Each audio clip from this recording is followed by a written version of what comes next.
اسرائیلی forces کی جانب سے ایک بار پھر سے جارحیت کا مظاہرہ کرتے ہوئے اسرائیلی فوج کا مسجد اقصی پر دھاوا، نمازیوں پر حملہ کر دیا گیا۔ ویڈیو میں دیکھا گیا ہے کہ مسلح اسرائیلی فورسز مسجد کے اندر نمازیوں کو مار رہے ہیں اور کھڑکیوں کو توڑ رہے ہیں، جب خواتین اور بچے مدد کے لیے پکار رہے ہیں۔ اسرائیلی فورسز نے منگل کی شب مقبوضہ مشرقی یروشلم میں مسجد اقصی کے اندر فلسطینی نمازیوں پر جسمانی تشدد کیا اور رمضان کے مقدس مہینے کو پرامن طریقے سے منانے والے سینکڑوں افراد کو زبردستی وہاں سے ہٹایا۔ درجنوں بھاری ہتھیاروں سے لیس افسران نے جائے وقوع پر دھاوا بولا اور آنسو گیس اور سٹن گرنیڈ قبلہ نماز ہال پر فائر کیے۔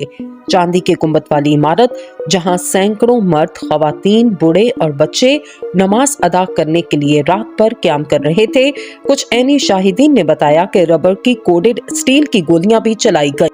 اس کے بعد اسرائیلی فورسز نے نمازیوں کو لاٹھیوں اور ہنگامہ خیز بندوقوں سے بار بار مارا، جس سے بہت سے لوگ وہاں پر زخمی ہوئے۔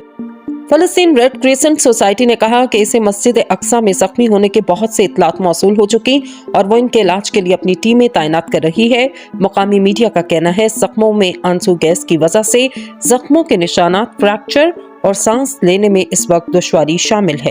PRCS کے ترجمان کی جانب سے تفصیلات بتاتے ہوئے کہا گیا کہ طبی اہلکار الاقصی کے اندر زخمیوں تک نہیں پہنچ سکے کیونکہ انہیں اسرائیلی فورسز نے روک دیا۔ مسجد کے اندر سے آنے والی ویڈیوز میں بخوبی دیکھا جا سکتا ہے کہ اسرائیلی افسران لوگوں کو بے دردی سے لاٹھیوں سے مار رہے ہیں، جبکہ وہ فرش پر لیٹے دکھائی دیتے ہیں۔